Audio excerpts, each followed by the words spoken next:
Hello friends, welcome to my channel ready study learn. आज फिर मैं आपके सामने एक बहुत ही इम्पॉर्टेंट साइंस का वीडियो लेकर के आई हूँ जो कि फ़िज़िक्स के अंडर आता है। और ये क्वेश्चंस ऐसे हैं जो एग्ज़ाम्स में पूछे जा सकते हैं।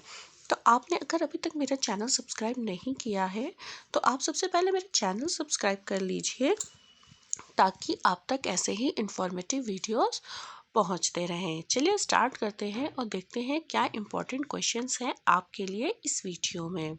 तो जैसा कि आप स्क्रीन पे देख पा रहे हैं कि आज का टॉपिक है फिजिक्स इम्पोर्टेंट क्वेश्चंस। चलिए देखते हैं फर्स्ट क्वेश्चन क्या है। तो फर्स्ट क्वेश्चन है मिराज इज ड्यू टू। आपने मिराज साइंस में पढ़ा होगा जो कि एक इल्यूजन होता है, भ्रम होता है और रेगिस्तानी क्षेत्र में ज़्यादा देखा जाता है। तो ये इसका कारण क्या होता है? तो इसका कारण होता है unequal heating of different parts of atmosphere और atmospheric refraction and the total internal reflection. Next question. Light year is a unit of. Light year किसकी यूनिट होती है? डिस्टेंस की। यानी जैसे हम लोग अर्थ पे किलोमीटर, मीटर ये सब यूज़ करते हैं डिस्टेंस को मेजर करने के लिए, वैसे ही यूनिवर्स में जब हम लोग किसी प्लैनेट का या स्टार का या किसी गैलेक्सी का डिस्टेंस मेजर करते हैं वो मेजर करते हैं लाइट ईयर में। Next, the light from the sun reaches us in nearly. यानी जो सन से लाइट हम तक पहुंचती है, अर्थ पर पहुंचती है, वो कितनी देर में पहुंचती है? तो वो पहुंचती है 8 मिनट्स में।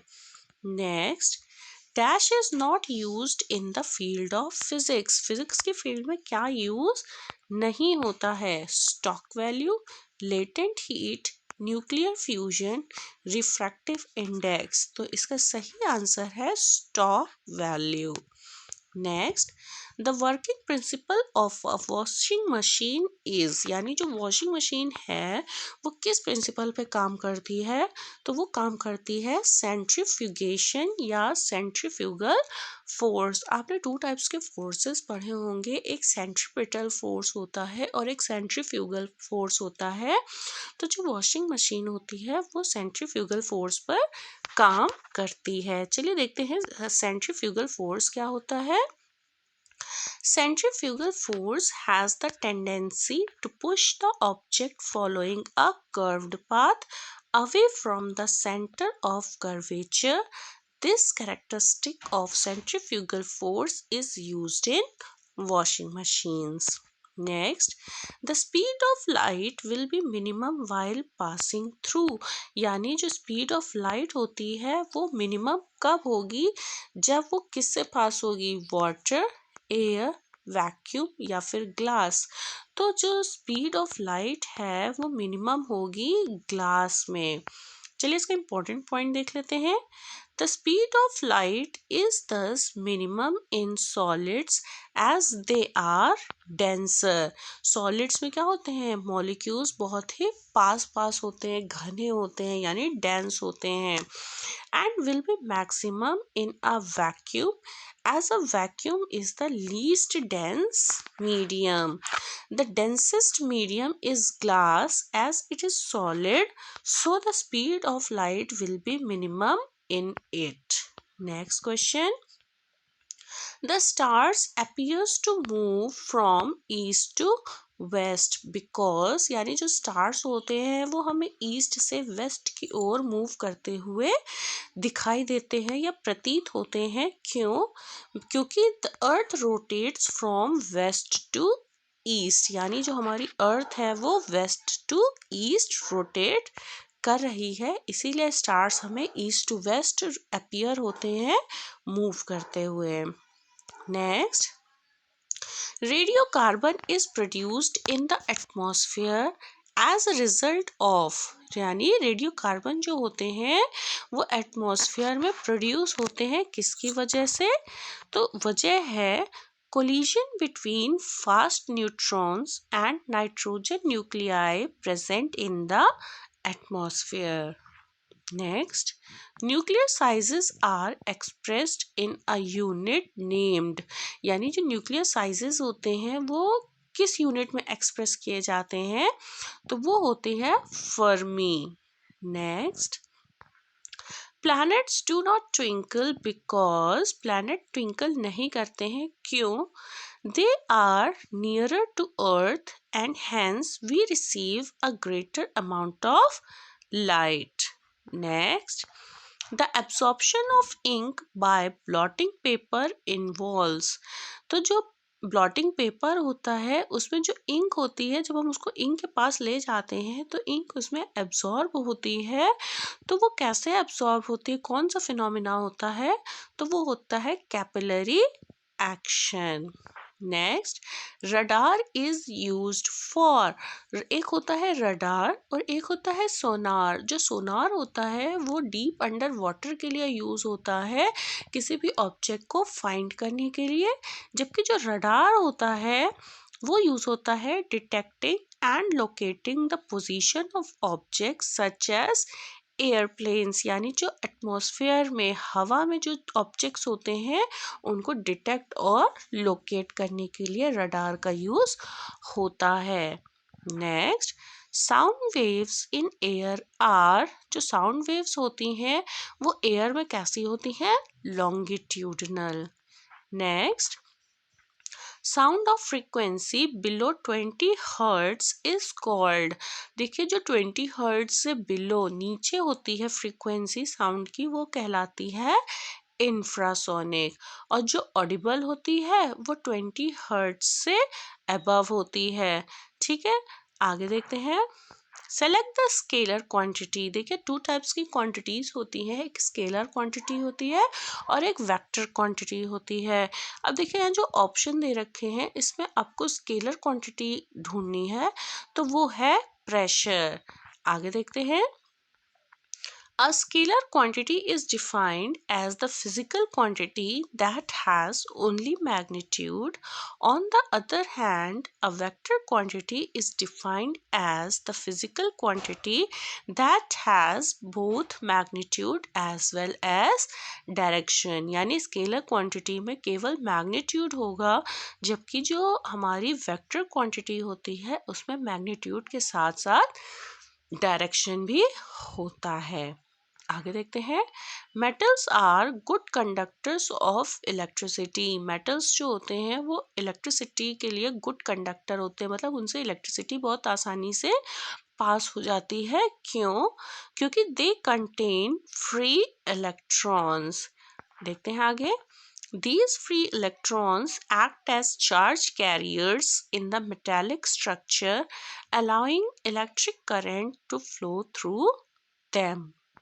Next, moment of inertia is, inertia जो होती है, मोमेंट ऑफ इनर्शिया आपने न्यूटन्स लॉ में पढ़ा होगा, वो क्या होता है, वो होता है टेंसर। टेंसर क्या होता है, tensor are the quantities that are neither vector nor scalar, यानी ये वो क्वांटिटीज होती हैं जो ना ही वेक्टर होती हैं और ना ही स्केलर होती हैं। आगे देखते हैं। Sound travels at the fastest speed in, यानी जो साउंड होता है वो सबसे तेज गति में कब दौड़ता है, कब ट्रेवल करता है या फिर किस में ट्रेवल करता है, तो वो है स्टील। स्टील क्या है, solid.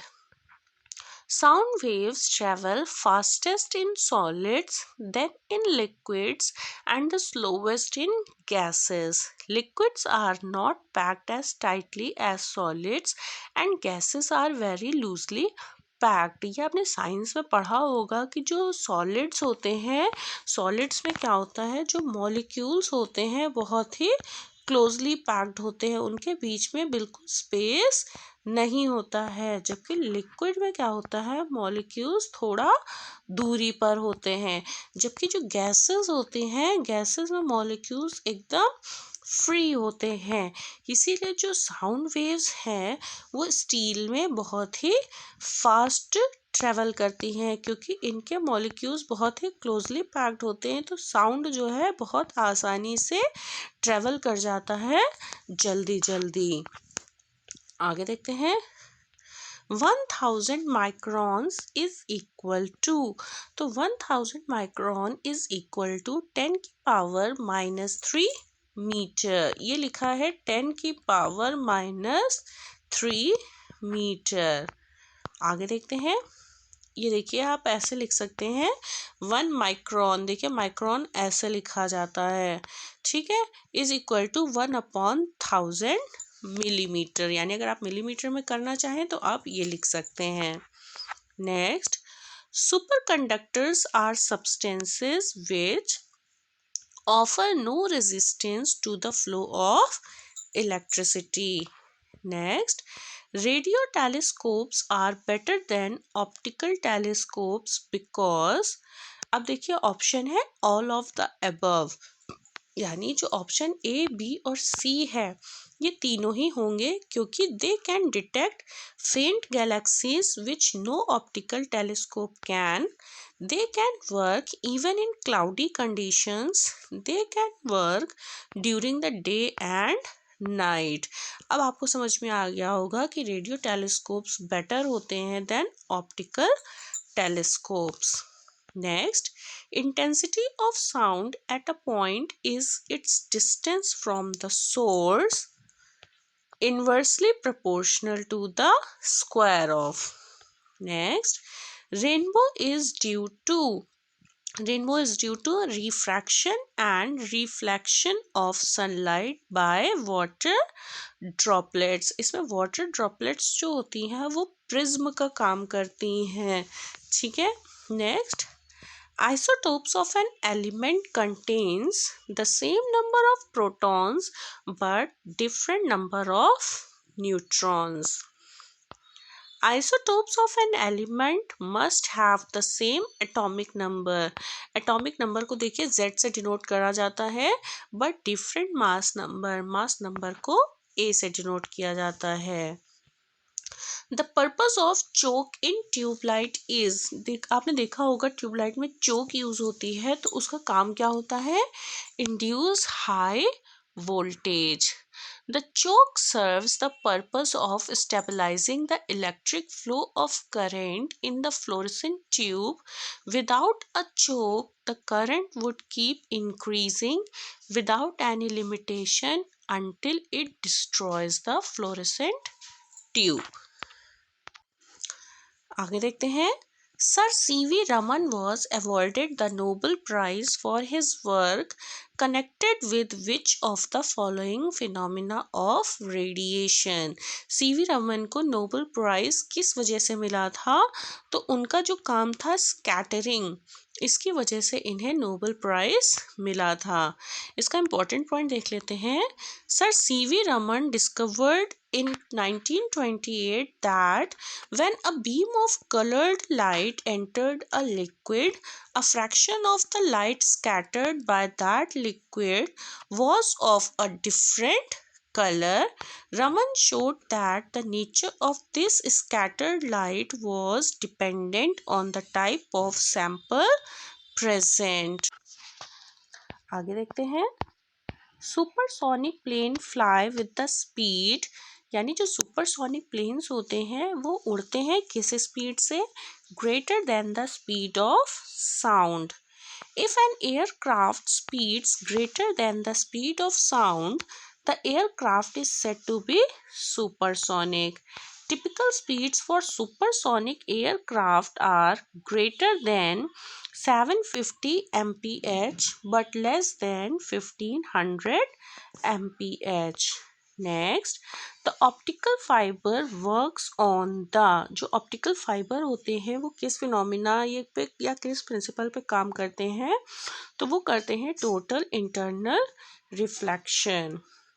Optical fiber works on the principle of total internal reflection.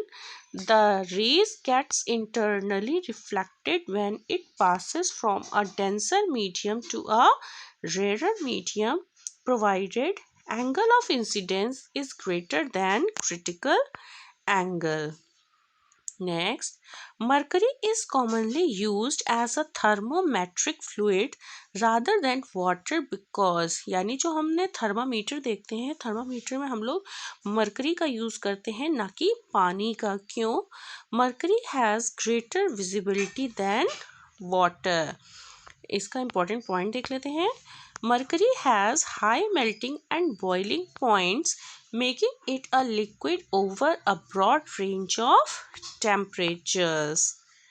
Since it is a metal, it has a stable coefficient of expansion. Mercury is a non-sticky viscous metal and hence it makes a clear meniscus helpful in readings. Next, light emitting diodes यानी जो LED होती हैं is used in fancy electronic devices such as toys emit visible light. The light emitting diodes offer many benefits like low heat generation, energy efficiency and long life span. I hope आपको मेरा ये video informative लगा होगा। अगर आपको मेरा ये video अच्छा लगा है तो प्लीज़ आप मेरे चैनल को सब्सक्राइब करिए, मेरे वीडियोस को लाइक करिए और इन्हें शेयर करिए। Thanks for watching.